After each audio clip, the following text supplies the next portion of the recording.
జాబిల్లి కథలు. అనగనగా రామాపురం అనే గ్రామం ఉండేది. అక్కడ శ్రీనివాసులు అనే రైతు అతని భార్య పద్మ బిడ్డలతో కలిసి జీవించేవాడు. శ్రీనివాసులు ఎంత కష్టపడినా కూడా ఫలితముండేది కాదు. అదే ఊర్లో జగన్నాథం అనే ధనవంతుడు కూడా ఉండేవాడు. ఊరంతా ఎవరి కష్టం వాళ్లు చేసుకుంటూ బ్రతికేవారు. ఓ రోజు శ్రీనివాసులు, పద్మా, నేనలా పొలం వరకు వెళ్ళొస్తాని. పొలానికి దేనికయ్యా? నువ్వెంత కష్టపడినా ఆ పంట పండేది లేదు. నువ్వు కూడా అలా అంటే ఎలా పద్మా?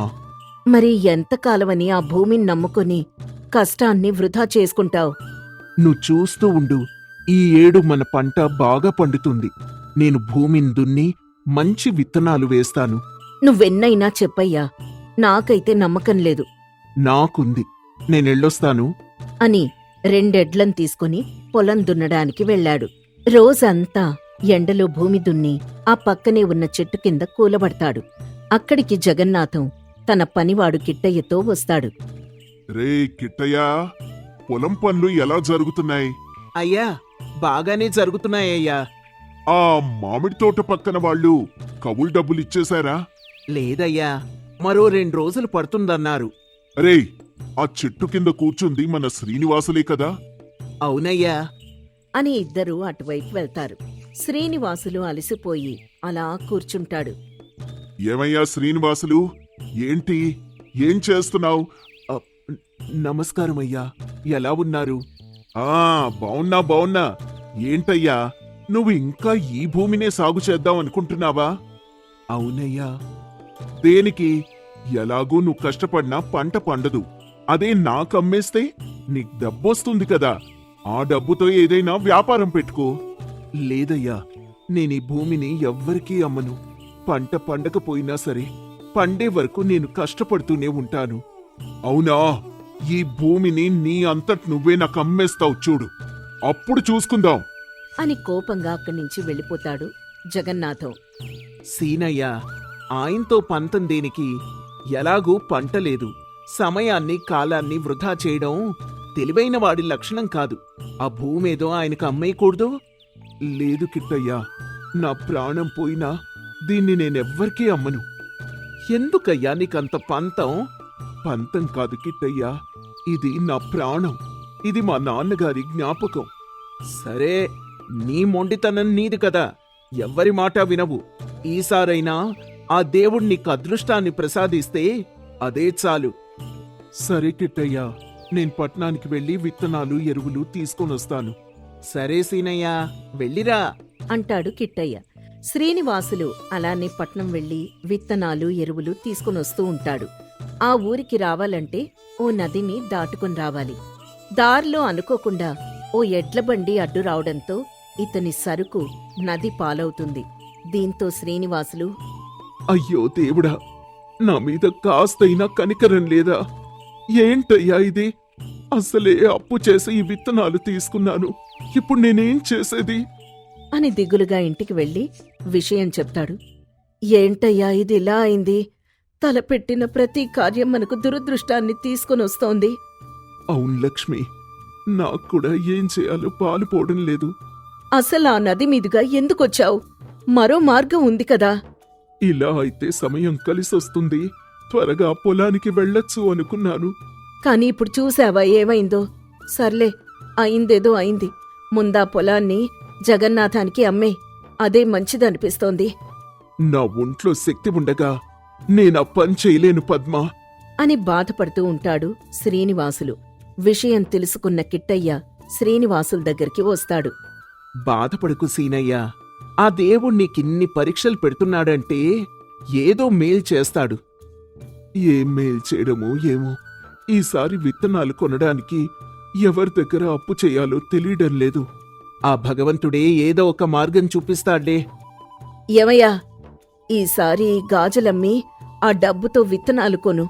మరేం పర్లేదు, మనకోసమే కదా ఏదైనా. ఇది నిజంగా ఇచ్చేస్తున్నావా పద్మా? అవునయ్యా, ఇవి మన పెళ్లికి మా పుట్టింటి వారు పెట్టినవి.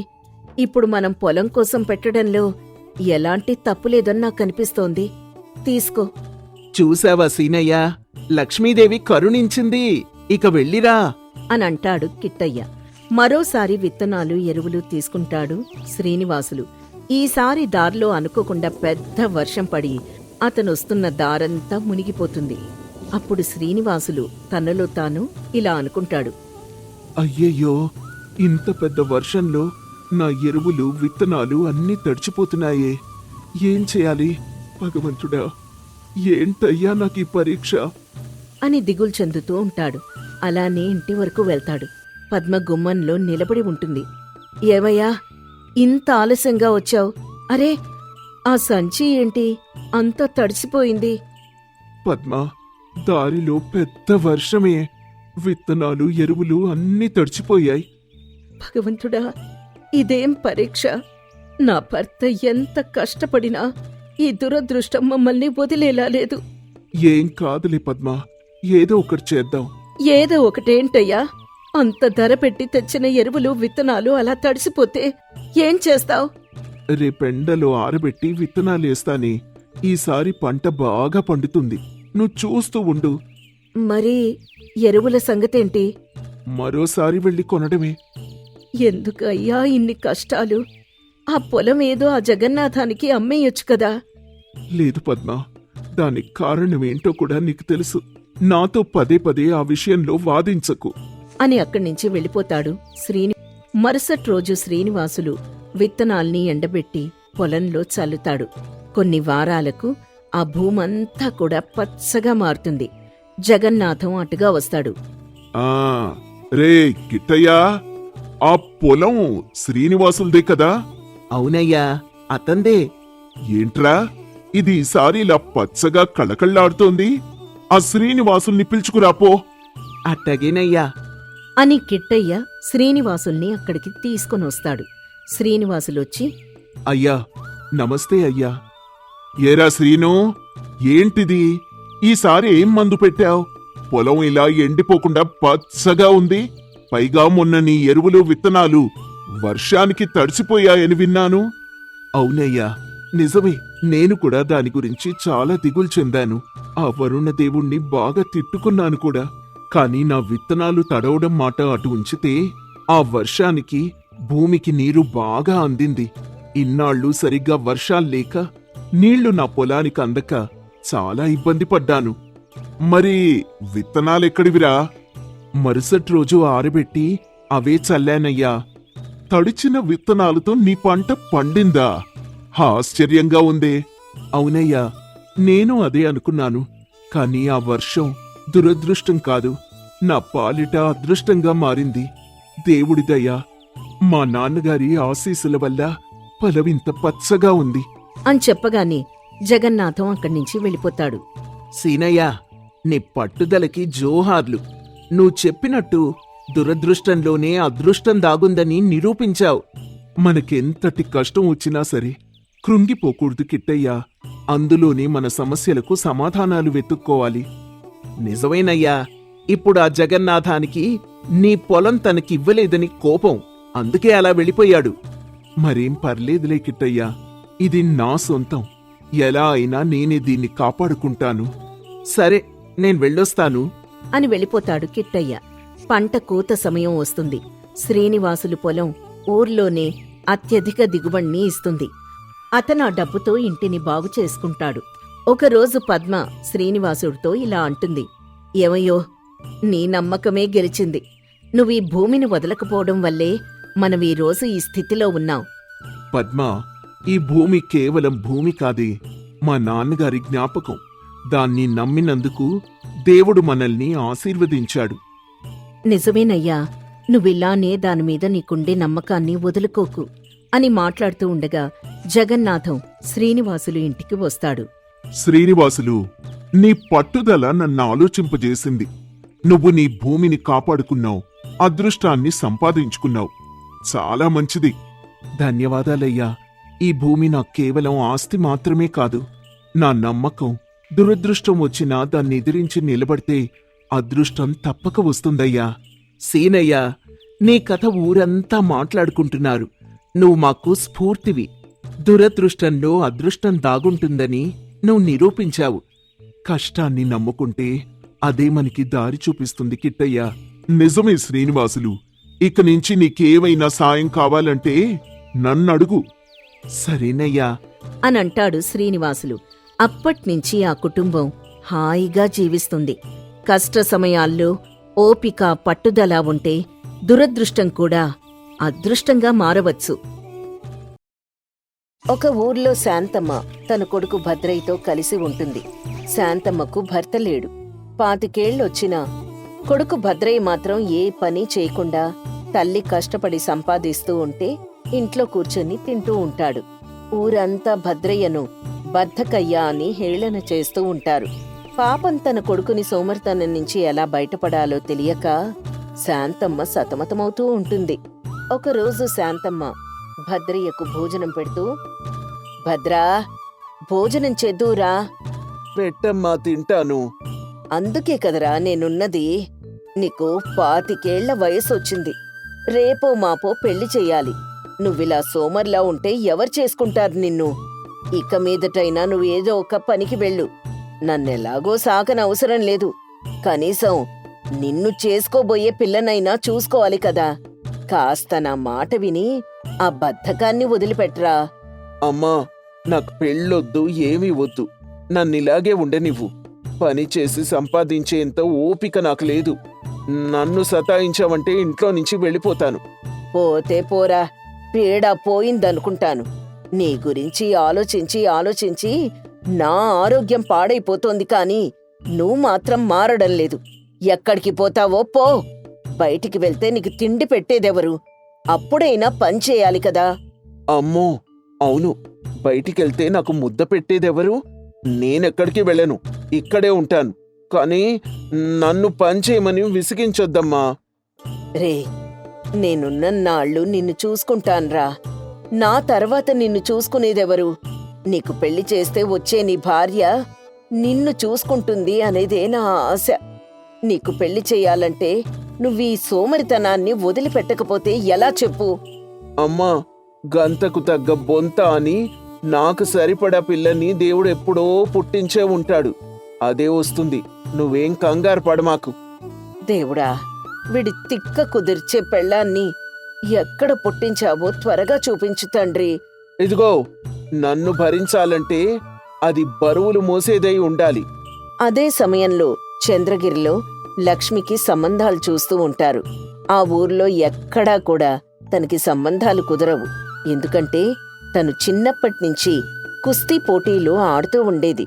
పెళ్లి చేసుకుంటే భర్తను కూడా కొడుతుందేమో అనే భయంతో ఆ ఊర్లో ఆమెకి సంబంధాలు దొరకడం కష్టంగా మారింది. చంద్రగిరి నుంచి శాంతమ్మ దూర బంధువు వెంకన్న శాంతమ్మను కలవడానికి వారింటికొస్తాడు. శాంతమ్మా, ఎలా ఉన్నావు? ఆరోగ్యం బావుంటుందా? ఆ ఏం బాగోడంలే అన్నయ్యా. మా వాడి సోమరితనం వల్ల రోజు రోజుకి నేను నలిగిపోతున్నాను. ఏమైందమ్మా? భద్రయ్య నిన్ను సరిగ్గా చూసుకోవడం లేదా? ఆ వాడు చూసుకోవడం కూడాను. నాకంత భాగ్యం కూడానా? వాణ్ణే నేను చూసుకుంటున్నాను. అదేంటమ్మా అలా మాట్లాడుతున్నావు? ఏముందన్నయ్యా, వాడికున్న సోమరితనానికి బద్ధకానికి ఏ పని చెయ్యడు. నేనే ఆ పని ఈ పని చేసి వాణ్ణి పోషిస్తున్నాను. నా తర్వాత వాడి పరిస్థితి ఏమిటో అని భయపడుతున్నాను. నేనుండగానే వాడికో పిల్లని చూసి పెళ్లి చేస్తే కనీసం పెళ్ళాం వచ్చిన తర్వాతైనా మారుతాడేవో అని చిన్న ఆశ. వీడిలా ఉండేసరికి ఎవ్వరూ సంబంధం కలుపుకోవడానికి ఇష్టపడటం లేదు. నా బాధంతా వాడికి పెళ్లి చేయగలనా లేదా అనే. వెంకన్న బాగా ఆలోచించి లక్ష్మిని భద్రయ్యకిచ్చి పెళ్లి చేస్తే బావుంటుందనుకుంటాడు. శాంతమ్మా, మా ఊరిలో ఒక సంబంధం ఉంది. ఆ పిల్ల అయితే భద్రయ్యకి సరైన జోడు. అంతేకాకుండా వీణ్ణి సరైన దారిలో పెట్టాలంటే ఆ పిల్ల వల్లే అవుతుంది. మరి మావాడి సంగతి తెలిసి ఆ పిల్లని వీడికి ఇవ్వడానికి వాళ్ళు ఇష్టపడతారా? వాళ్ళు కూడా ఆ పిల్లకి సరైన సంబంధం దొరక్క ఇబ్బంది పడుతున్నారు. ఆ పిల్ల సంగతి తెలిసిన వాళ్ళు తనని చేసుకోవాలంటేనే భయపడుతున్నారు. కనుక ఖచ్చితంగా మన సంబంధానికి ఒప్పుకొని తీరుతారు. భయపడుతున్నారా? ఏమైంది? నువ్వేం కంగారు పడమాకు. నీకు అసలు విషయం చెప్తానులే, కాని వాడికి మాత్రం చెప్పకు. ఆ అమ్మాయి చిన్నప్పటినుంచి కుస్తీ పోటీలు ఆడేది. ఎంతటి బరువునైనా అవలీలగా ఎత్తి విసిరేస్తుంది. మగవారితో కూడా పోటీ పడి గెలిచింది. ఆ ఊర్లో తన చేత తన్నులు తిన్నాను మగవాడు లేడు. అందుకని ఆ ఊర్లో వారు ఎవ్వరూ కూడా ఆ అమ్మాయిని చేసుకోవడానికి ముందుకు రావడం లేదు. తనైతే మనవాణ్ణి దారిలో పెడుతుంది. పెళ్ళాంతో తన్నులు తింటే అయినా దారిలోకొస్తాడులే. ఆ సంబంధమే మాట్లాడండి అన్నయ్య. కాని ఈ విషయం వాడికి తెలియకుండా చూడాలి. వెంకన్న వెళ్లి లక్ష్మి వాళ్ళ ఇంట్లో వాళ్లతో మాట్లాడతాడు. విషయం మొత్తం చెప్పి పెళ్లికి ఒప్పిస్తాడు. 2 కుటుంబాలు ఒకటిగా భద్రయ్య లక్ష్మీల పెళ్లి ఘనంగా జరిపిస్తారు. పెళ్లి జరిగి ఇంటికొచ్చిన తర్వాత ఒకరోజు అత్తాకోడళ్ళిద్దరూ వంటగదిలో మాట్లాడుకుంటూ ఉంటారు. అత్తయ్య, మీ అబ్బాయి ఏంటి అసలు ఏ పని చేయకుండా ఇంట్లోనే ఉంటున్నారు? ఇలాగైతే మన ఇల్లు ఎలా గడుస్తుంది? ఇంతలో అక్కడికి భద్రయ్య వచ్చి, అమ్మా, ఆకలవుతుంది, భోజనం పెట్టు. నేను తీసుకొస్తాను గాని నువ్వెళ్ళి కూర్చోరా. భద్రయ్య వెళ్లి భోజనానికి కూర్చుంటాడు. ముందు వెళ్ళి వాడికి భోజనం పెట్టు తల్లి. వాడు ఆకలికి ఆగలేడు. నీకు వాడి విషయం తర్వాత చెప్తాన్లే. లక్ష్మి వెళ్లి భద్రయ్యకు భోజనం పెడుతుంది. భద్రయ్య భోజనం పూర్తి చేసి వెళ్లి పడుకుంటాడు. లక్ష్మి వెళ్లి మళ్లీ శాంతమ్మను అడుగుతుంది. అత్తయ్య, అసలు మీ అబ్బాయి సంగతేంటి? తండ్రి లేని పిల్లవాడు అని చిన్నప్పట్నుంచి ఏ పనికి పంపలేదమ్మా. వాడికదే అలవాటైపోయి పెరిగిన తర్వాత కూడా ఏ పని చేయకుండా సోమరిపోతులా తయారయ్యాడు. నాకా వయసు పైపడుతోంది. రేపొద్దున్నాకేమైనా అయితే వాణ్ణి చూసుకోడానికి ఏ దిక్కు ఉండదు. కాబట్టే వాడికి పెళ్లి జరిపించాను.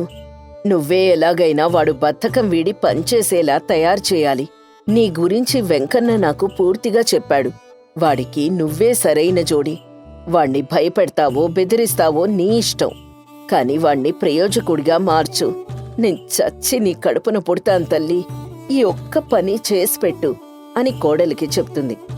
అత్తయ్య, మీరేం కంగారు పడకండి. మీ అబ్బాయిని దారిలో పెట్టే బాధ్యత పూర్తిగా నేను తీసుకుంటాను. త్వరలోని మీ చేత శభాష్ కోడలా అనిపించుకోకపోతే నేను కుస్తీ లక్ష్మినే కాదు అని శాంతమ్మకు ధైర్యం చెప్తుంది. మరుసటి రోజు లక్ష్మి వాళ్ల పుట్టింటి నుంచి ధాన్యం బస్తాలొస్తాయి. వాటిని కూలీలు ఇంట్లో దింపుతారు. ఒకటి మాత్రం గుమ్మం దగ్గర మర్చిపోయి వెళ్ళిపోతారు. శాంతమ్మ దాన్ని లోపల పెట్టేందుకు ప్రయత్నిస్తుంది. కాని బరువు ఎక్కువగా ఉండడం చేత లేపలేక భద్రయ్యను పిలుస్తుంది. భద్రా, రే భద్రా, ఇలా రా. రే, కూలీలు బస్తాలు మొత్తం లోపల పెట్టారు. కాని ఇదిక్కడే మర్చిపోయి వెళ్ళిపోయారు. కొంచెం సాయం పట్రా, లోపల పెడదాం. అమ్మా, నా సంగతి తెలుసు కూడా నన్ను సాయం అడుగుతున్నావా? సర్లే, ఈ ఒక్కసారికి నీ మాట వింటాను. శాంతమ్మ భద్రయ్య ఇద్దరూ కలిసి బస్తాన్ లోపల పెట్టేందుకు ప్రయత్నిస్తారు. కాని లేపలేక చతికిలబడతారు. అంతలో అక్కడికి లక్ష్మి వస్తుంది. అయ్యో అత్తయ్య గారు, అలా పడిపోయారేంటండి? ఈ బస్తా బయటే ఉండిపోయింది. లోపల పెడదామని ప్రయత్నించి లేపలేక ఇద్దరం కింద పడిపోయాం. లక్ష్మి భద్రయ్యను శాంతమ్మను పైకి లేపి, అత్తయ్య, మీకెందుకీ శ్రమ? నాకు చెప్తే నేను పెట్టేదాన్ని కదా అని అమాంతం ఆ బస్తానెత్తి లోపలికి తీసుకెళ్లిపోతుంది. అది చూసిన శాంతమ్మ భద్రయ్యలు ఒక్కసారిగా భయంతో కూడిన ఆశ్చర్యానికి లోనవుతారు. అమ్మా, అదేంటి అలా మోసుకెళ్ళిపోతుంది? దాదాపు 100 కేజీల బరువుంటుందా బస్తా? అంత సునాయాసంగా ఎలా తీసుకెళ్లగలిగింది? అవునరా, దానికి బలం ఉందన్న సంగతి తెలుసు గాని మరీ ఇంతని తెలియదు. 100 కేజీల బస్తాని ఇలా తీసుకెళ్ళిందంటే దాని జోలికి వెళ్తే ఏం చేస్తుందో అని భయమేస్తోందిరా. అమ్మా, నువ్వు దాని గురించి చెప్పి ఇంకా భయపెట్టకే. నీకు పుణ్యం ఉంటుంది. భయపడ్డానికి కూడా నా బద్ధకం అడ్డొచ్చి భయపడలేకపోతున్నా. ఇంతలో లక్ష్మి ధాన్యం బస్తా లోపల వేసి వాళ్ల దగ్గరకు వస్తుంది. అత్తయ్య, ధాన్యం బస్తా లోపల పెట్టేశాను. ఇంకా ఏమైనా పనుంటే చెప్పండి, నేను చేస్తాను. ఎలాగో మీ అబ్బాయి చేయడు కదా. బయట బట్టలు నానపెట్టాను, వాటిని ఉతకాలమ్మా. నీకెందుకు లేసురమ్మా, నేనే ఉతుకుతాను. అయ్యో అత్తయ్య, నాకు శ్రమేంటి? మనింట్లో పని మనం కాకపోతే ఎవరు చేస్తారు చెప్పండి? ఉండండి, నేను వెళ్ళి ఉతికొస్తాను. లక్ష్మి వెళ్ళి బట్టలు ఉతుకుతూ ఉంటుంది. తను బట్టలు ఉతికే విధానం చూసి శాంతమ్మ భద్రయ్యలు భయభ్రాంతులవుతారు. లక్ష్మి భద్రయ్య బట్టలు ఉతుకుతూ ఉంటే బట్టలకి బదులు తననే ఉతుకుతున్నట్టుగా భద్రయ్య భయపడతాడు. చూస్తూ చూస్తూ గట్టిగా కేక వేస్తాడు. అయ్య బాబోయ్! ఏమిట్రా అంత పెద్దగా కేక వేశావు? అది బట్టలే ఆ విధంగా ఉతుకుతుంది అంటే అది చెప్పిన పని నేను చేయకపోతే నన్నెలా ఉతుకుతుందో అని భయం వేసి అలా అరిచానమ్మా. అది నిన్నెందుకు కొడుతుందిరా? ఏమో చెప్పిన మాట వినకపోతే కొట్టినా కొడుతుందేమోలే. అమ్మా, నువ్వు నన్ను ఇంకా భయపెట్టేస్తున్నావే. లక్ష్మి బట్టలు ఉతికేసి లోపలికొస్తుంది. తనని చూసి శాంతమ్మ, భద్రయ్యలు భయపడుతూ ఉంటారు. మరుసటి రోజు భద్రయ్య, లక్ష్మీలు గుడికి వెళ్తూ ఉండగా దారిలో కొందరు ఆకతాయిలు భద్రయ్యని బద్ధకయ్య అంటూ హేళన చేస్తూ ఉంటారు.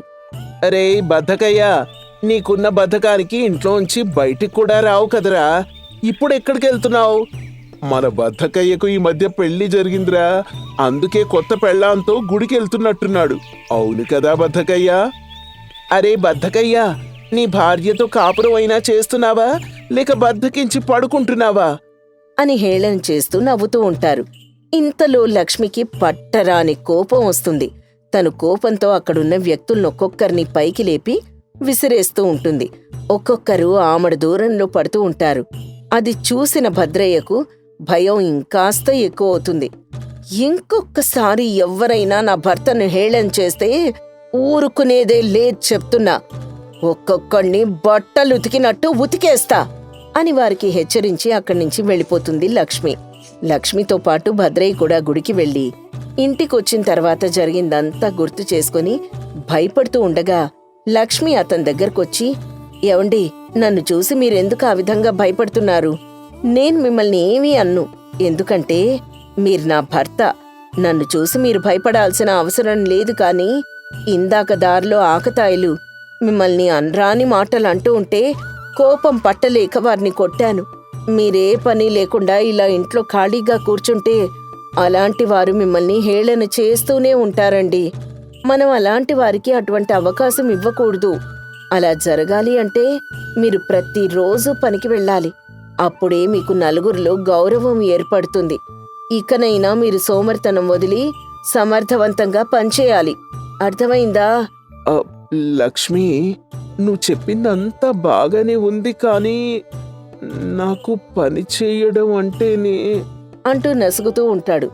ఇంతలో లక్ష్మి కోపంగా, ఏ చేవా అని గర్జిస్తుంది. చేస్తాను, తప్పకుండా చేస్తాను. రేపటి నుంచి నేను పనికి వెళ్తాను. ఇదంతా దూరం నుండి శాంతమ్మ గమనిస్తూ ఉంటుంది. ఏదేమైనా తన కొడుకులో వచ్చిన మార్పుకి సంతోషిస్తూ, శభాష్ కోడలా, శభాష్ అంటూ తన కోడల్ని అభినందిస్తుంది. ఆ రోజు నుంచి భద్రయ్య తన భార్య అంటే భయంతోనూ లేక బాధ్యతతోనూ ప్రతిరోజు పనికి వెళ్తాడు. ఆ రోజు నుంచి బద్ధకయ్య నుండి పూర్తి స్థాయి భద్రయ్యగా తయారవుతాడు.